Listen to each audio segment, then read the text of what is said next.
The name Amor refers to the Roman god of love, desire, and attraction. His Greek counterpart is Eros, a more complex figure. Here's a breakdown of Amor Eros' story. Origins.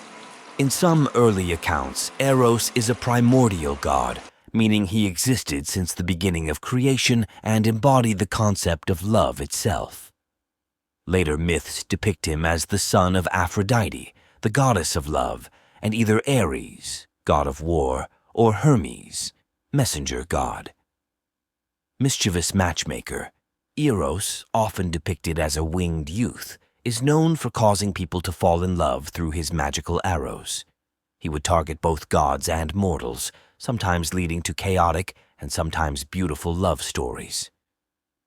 Evolving image. Early Greek art portrays Eros as a handsome young man symbolizing sexual desire. Over time, he became depicted as a chubby child, a precursor to the cherubic Cupid of the Renaissance. Cupid's counterpart.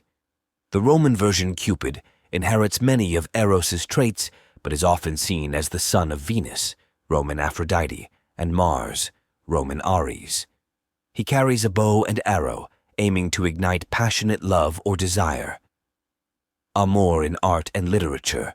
Both Amor and Eros are prominent figures in Roman and Greek art, appearing in paintings, sculptures, and pottery. They are a popular theme in love stories and poems throughout Western literature.